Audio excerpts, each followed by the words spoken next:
હર હર મહાદેવ હર મિત્રો ફરીથી આવી ગયા છીએ આપણે એક નવા વિડીયોમાં. તો મિત્રો મારી સાથે મારા વિડીયોમાં બન્યા રહેજો. મારી ચેનલ લાઈક કરજો, શેર કરજો અને સબસ્ક્રાઈબ કરજો. હા, બેલ આઇકન દબાવવાનું ભૂલતા નહીં કે જેથી કરીને કોઈ પણ નવા વિડીયો આવે તો સૌથી પહેલાં નોટિફિકેશન તમને મળી રહે.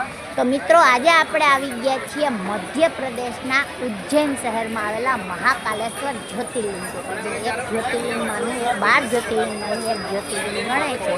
એવા જ્યોતિર્લિંગના દર્શન આજે તમને મહાકાલેશ્વર જ્યોતિર્લિંગના દર્શન કરાવીશ. જે મહાકાલ તરીકે ઓળખાય છે કે કાલો કે કાલ જય મહાકાલ. તો આજે આપણે મહાકાલ નગરી મહાકાલેશ્વરના દર્શન કરવા જઈ રહ્યા છીએ. સાથે સાથે મારી પાસે જે કોઈ પણ માહિતી છે એ પણ હું તમને જણાવીશ. તો મિત્રો મારી સાથે મારા વિડીયોમાં બન્યા રહેજો. અને આ વિડીયો ગમે તો લાઈક કરવાનું ભૂલતા નહીં ને કમેન્ટ કરવાનું પણ ભૂલતા નહીં. હા, તો ચાલો આપણે સ્ટાર્ટ કરીએ. મહાકાલેશ્વર જ્યોતિર્લિંગ એ શિવને સમર્પિત એક હિન્દુ મંદિર છે અને તે 12 જ્યોતિર્લિંગમાંનું એક છે, જે શિવના સૌથી પવિત્ર નિવાસ સ્થાન માનવામાં આવે છે. તે ભારતના મધ્યપ્રદેશ રાજ્યના પ્રાચીન શહેર ઉજ્જૈનમાં સ્થિત છે. આ મંદિર પવિત્ર શિપ્રા નદીના કિનારે આવેલું છે. લિંગમ સ્વરૂપમાં ભગવાન શિવ સ્વયંભૂ હોવાનું માનવામાં આવે છે, જે અન્ય મૂર્તિઓ અને લિંગોની તુલનામાં પોતાની અંદરથી શક્તિના પ્રવાહો ઉત્પન્ન કરે છે, જે ધાર્મિક રીતે સ્થાપિત થાય છે અને મંત્ર શક્તિથી ભરેલા હોય છે. હવે મહાકાલેશ્વરની મૂર્તિ એ દક્ષિણા મૂર્તિ તરીકે જાણીતી છે, જેનો અર્થ એ થાય કે તે દક્ષિણ તરફ આવેલી છે. આ એક અનોખી વિશેષતા છે, જે તાંત્રિક શિવ નેત્ર પરંપરા દ્વારા સમર્થન આપવામાં આવે છે, જે ફક્ત 12 જ્યોતિર્લિંગોમાં મહાકાલેશ્વરમાં જોવા મળે છે. ઓમકારેશ્વર મહાદેવજીની મૂર્તિ મહાકાલ મંદિરની ઉપરના ગર્ભગૃહમાં પ્રતિષ્ઠિત છે. ગર્ભગૃહના પશ્ચિમ, ઉત્તર અને પૂર્વમાં ગણેશ, પાર્વતી અને કાર્તિકેયની મૂર્તિઓ સ્થાપિત થયેલ છે. દક્ષિણમાં શિવના વાહન નંદીની મૂર્તિ આવેલી છે. ત્રીજા માળે નાગપંચમીના દિવસે દર્શન માટે ખુલ્લી હોય છે. મંદિરમાં 5મા સ્તર છે, જેમાંથી એક ભૂગર્ભ છે. મંદિર પોતે તળાવની નજીક વિશાળ દિવાલોથી ઘેરાયેલા વિશાળ આંગણામાં સ્થિત છે. હવે શિખર અથવા શિખર શિલ્પકૃતિથી તે શણગારેલું છે. તમે જોઈ શકો છો મિત્રો, જો આખું એટલા બધા મોટામાં અને વિશાળ જગ્યામાં આ મંદિર ફેલાયેલું છે અને બાજુમાં જ તળાવ તમને દેખાય એ આવે છે. એ તમે એના પણ સાથે સાથે દર્શન કરી રહ્યા જુઓ તમે કેટલું સરસ મજાના મેદાનમાં આવેલું છે. મંદિર પોતે તળાવની નજીક આવેલ છે. હવે પિત્તળના દીવા ભૂગર્ભ ગર્ભગૃહ તરફ જવાનો માર્ગ પ્રકાશિત કરે છે. એવું માનવામાં આવે છે કે અહીં દેવતાને અર્પણ કરવાનો પ્રસાદ અન્ય બધા મંદિરોથી વિપરીત ફરીથી અર્પણ કરી શકાય છે. જુઓ મિત્રો, આ મહાકાલેશ્વર શિવલિંગ છે. આ તમને શિવલિંગના દર્શન થાય છે, સાથે સાથે એની આરતીના પણ દર્શનનો લાભ તમે અત્યારે લઈ રહ્યા છો. આરતી પણ અત્યારે થઈ રહી છે. સમયના પ્રમુખ દેવતા શિવ તેમના બધા વૈભવમાં ઉજ્જૈન શહેરમાં શાશ્વત રીતે શાસન કરે છે. મહાકાલેશ્વરનું મંદિર તેનો શિખર આકાશમાં ઊંચો છે. આકાશ રેખા સામે એક પ્રભાવશાળી અગ્રભાગ તેના મહિમા સાથે આદિકાળના વિસ્મય અને આદરને ઉત્તેજિત કરે છે. મહાકાલ શહેર અને તેના લોકોને જીવન પર પ્રભુત્વ ધરાવે છે. આધુનિક વ્યસ્તતાઓની વ્યસ્ત દિનચર્યા વચ્ચે પણ અને પ્રાચીન હિન્દુ પરંપરાઓ સાથે એક અતૂટ જોડાણ પૂરું પાડે છે. મહાશિવરાત્રિ નવરાત્રિના દિવસે મંદિર પાસે વિશાળ મેળો ભરાય છે. રાત રામ મંદિરની પાછળના ભાગમાં પાલકી દ્વારા પાછળ આ મંદિરમાં અવંતિકા દેવી તરીકે ઓળખાતું પાર્વતીનું મંદિર આવેલું છે. મહાકાલેશ્વર મંદિર જ્યોતિર્લિંગ એક કુલ 12 જ્યોતિર્લિંગમાંથી એક છે, જેની પૂજા ભારતભરના 12 મંદિરોમાં થાય છે.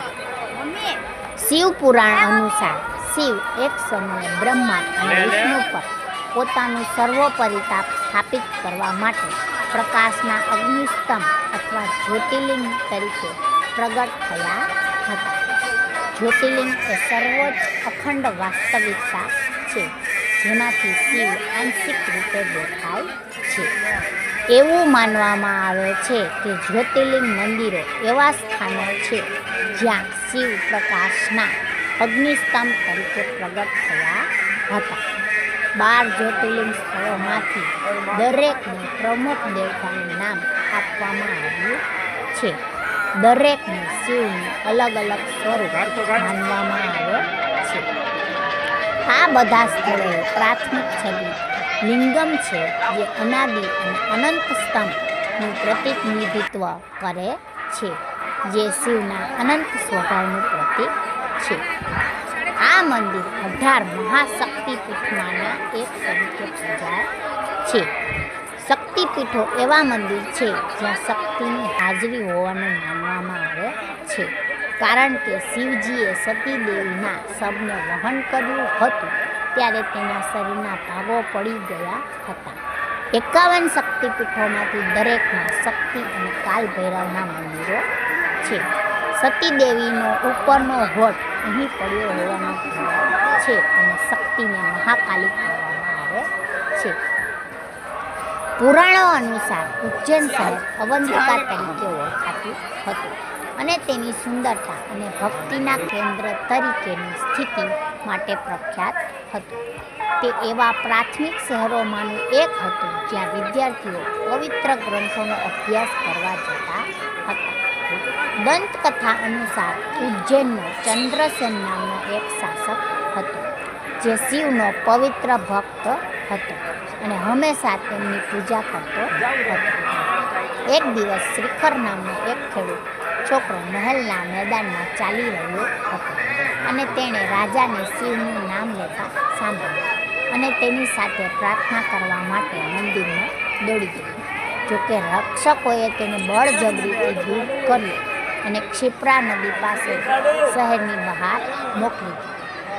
ઉજ્જૈનના હરીફો મુખ્યત્વે રાજા રિપુદમન અને પડોશી રાજ્યોના રાજા સિંહાદિત્યએ આ સમયે રાજ્ય પર હુમલો કરવાનો અને તેમના ખજાના પર કબજો કરવાનો નિર્ણય લીધો. આ સાંભળીને શ્રીખરે પ્રાર્થના કરવાનું શરૂ કર્યું અને આ સમાચાર વૃદ્ધિ પૂજારીને ફેલાઈ ગયા. આ સાંભળીને તે ચોંકી ગયો અને તેના પુત્રોની તાત્કાલિક વિનંતી પર ક્ષિપ્રા નદી પર શિવને પ્રાર્થના કરવાનું શરૂ કર્યું. રાજાઓએ હુમલો કરવાની પસંદ કર્યું અને સફળ થયા.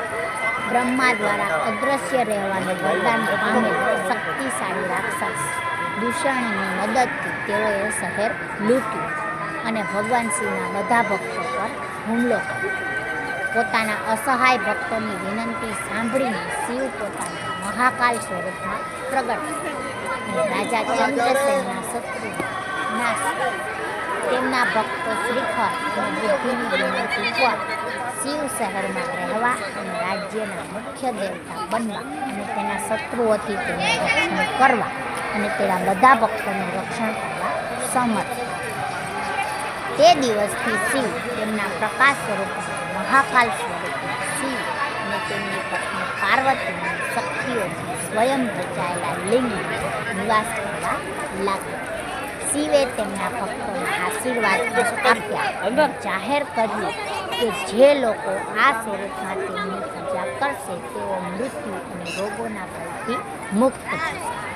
ઉપરાંત તેમને સાંસારિક ખજાના આપવામાં આવશે અને તેઓ ખુદ શિવના રક્ષણ હેઠળ રહેશે. ભરથરી રાજા ગંધર્વસેનના મોટા પુત્ર હતા અને તેમને આકાશ આકાશી દેવતા ઇન્દ્ર અને તારાના રાજા પાસેથી ઉજ્જૈનનું રાજ્ય પ્રાપ્ત થયું હતું. જ્યારે ભર્તૃહરિ ઉજ્જૈનના રાજા હતા ત્યારે તેમના રાજ્યમાં એક બ્રાહ્મણ રહેતા હતા, જેમણે વર્ષોની તપસ્યા પછી કલ્પવૃક્ષમાંથી અમરત્વનું ફળ મેળવ્યું. બ્રાહ્મણે તે ફળ તેમના રાજા ભરતરીને આપ્યું, જેમણે બદલામાં તે ફળ તેમના પ્રેમ સુંદર પિંગળા રાણી અથવા અનંગસેનના રાજા ભર્તૃહરિની છેલ્લી અને સૌથી નાની પત્નીને આપ્યું. રાજ્યના મુખ્ય પોલીસ અધિકારી મહિપાલના પ્રેમમાં હોવાથી રાણીએ તેમને ફળ આપ્યું, જેમણે તે ફળ તેમની પ્રિય લાખાને આપ્યું, જે સન્માનની દાસીઓમાંની એક હતી. આખરે લાખાએ રાજાને ફળ પાછું આપ્યું. વર્તુળ પૂર્ણ કર્યા પછી ફળે રાજા પ્રત્યેની બેવફાઈના ગેરફાયદાઓ જાહેર કરી તેણે રાણીને બોલાવી અને તેનું શિરચ્છેદ કરવાનો આદેશ આપ્યો અને પોતે ફળ ખાધું. તે પછી તેણે સિંહાસન છોડી દીધું અને ધાર્મિક ભિક્ષુક બન્યો. પાછળથી તે પટ્ટીનાથરનો શિષ્ય બન્યો, જેમણે પહેલાં રાજા ભર્તૃહરિ સાથે સંસારી અને સંન્યાસી વિશે દલીલ કરી. વાતચીત દરમિયાન પટ્ટીનાથરે કહ્યું કે બધી સ્ત્રીઓ દ્વિમન ધરાવે છે અને પરમેશ્વરી સાથે પણ આ સાચું હોઈ શકે છે. રાજાએ આ સમાચાર રાણી પિંગલાને આપ્યા અને તેમણે પટ્ટીનાથરને સજા મેળવવા અને કાલુ મારમ જેનો માં બેસવાનો આદેશ આપ્યો. તેઓએ પટ્ટીનાથરને મારવાનો પ્રયાસ કર્યો, પરંતુ કાલુ મારમ બળવા લાગ્યો અને પટ્ટીનાથરને કંઈ થયું નહીં. રાજાને સમાચાર મળ્યા અને સીધા પટ્ટીનાથર પાસે ગયા અને તેમને બીજા દિવસે મરવા માટે તૈયાર થવા કહ્યું, પરંતુ પટ્ટીનાથરે જવાબ આપ્યો, હું હમણાં જ તૈયાર છું મરવા માટે. બીજા દિવસે રાજા આંખોમાં આંસુ સાથે આવ્યો અને સંતને જેલમાંથી મુક્ત કર્યો, કારણ કે તેણે ખરેખર તે રાત્રે રાણી પિંગળાને ઘોડેસવારો સાથે પ્રેમમાં જોયા હતા. તેણે પોતાનું સામ્રાજ્ય, સંપત્તિ અને સંપૂર્ણ કોટનો ડ્રેસ પણ ફેંકી દીધો અને એક સાદો કવનમ પહેર્યો. રાજા પટ્ટીનાથરનો શિષ્ય બન્યો અને આંધ્રપ્રદેશના શ્રી કાલહસ્તેશ્વર મંદિરમાં મોક્ષ મેળવ્યો, જ્યાં શિવના પંચભૂત સ્થલમનો એક ભાગ વાયુ લિંગમ છે. તે સમયના મહાન સંસ્કૃત કવિ કાલિદાસ, જે કદાચ રાજા પુષ્યમિત્ર સુંગના સમકાલીન હતા, તેમણે મેઘદૂતમાં તેમની કૃતિઓમાં મંદિરની વિધિઓનો ઉલ્લેખ કર્યો છે. તેમણે નાદ આરાધના, સાંજના વિધિ દરમિયાન કલા અને નૃત્યના પ્રદર્શનનો ઉલ્લેખ પણ કર્યો છે. 1234-35માં ઉજ્જૈન પરના હુમલા દરમિયાન ઇલ્તુત્મિશ દ્વારા મંદિર સંકુલનો નાશ કરવામાં આવ્યો હતો. જ્યોતિર્લિંગને તોડી પાડવામાં આવ્યું હતું અને માનવામાં આવે છે કે આક્રમણ દરમિયાન જલધારી ચોરી લેવામાં આવી હતી અને નજીકના કોટી તીર્થ કુંડ કે મંદિરની બાજુમાં એક તળાવ છે એમાં ફેંકી દેવામાં આવ્યું હતું. બાદમાં મરાઠા દિવાન રામચંદ્ર બાબા સુકથનકર દ્વારા તેનું પુનર્નિર્માણ અને પુનર્જીવિત કરવામાં આવ્યું હતું.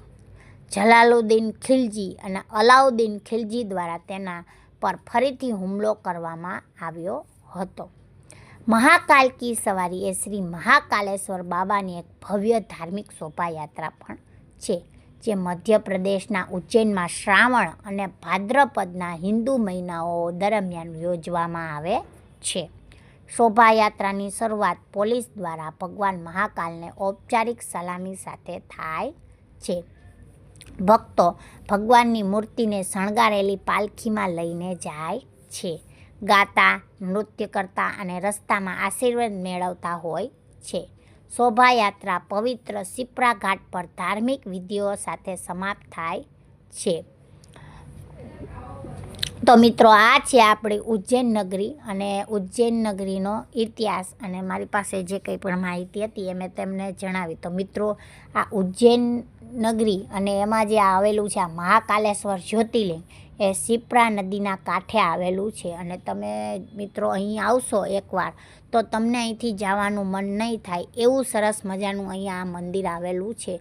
ને એ કહેવાય છે ને કે કાલો કે કાલ મહાકાલ, અને તમે આ મહાકાલના એકવાર દર્શન કરી લ્યો તો તમને મોક્ષની પ્રાપ્તિ થઈ જાય એવું સરસ મજાનું આ મંદિર છે. તમે જ્યારે પણ અહીંયા મંદિરમાં આવો તો તમને સાક્ષાત ભગવાનની અનુભૂતિ થાય છે, ભગવાનનો પરચો દેખાય છે, અને તમને અહીંથી જવાનું જ મન મિત્રો ન થાય ને એવી સરસ મજાની શિવલિંગ આવેલી છે. એના દર્શનનો લાભ પણ તમે એવો સરસ મજાનો લઈ શકો છો. અને મિત્રો જ્યારે પણ આવો ત્યારે અહીં દર્શન કરવાનું ભૂલતા નહીં. એકવાર દર્શનનો લાવો જરૂરથી લેજો જિંદગીમાં. જ્યારે પણ ઉજ્જૈન જાઓ ત્યારે મહાકાલેશ્વર મંદિરના દર્શન કરજો. અને શ્રાવણ માસમાં તો ખૂબ જ અહીંયા ભીડ જામેલી હોય છે મિત્રો, અને મહાકાલના દર્શન પણ એવા સરસ મજાના શ્રાવણ મહિનામાં પણ થાય છે, અને શણગારે છે બધી રીતે વ્યવસ્થિત, અને શણગારના દર્શન પણ તમને કરવાની ખૂબ જ મજા આવશે. તો મિત્રો જ્યારે પણ આવો ત્યારે ઉજ્જૈન નગરીમાં મહાકાલના દર્શન અવશ્ય કરજો મિત્રો.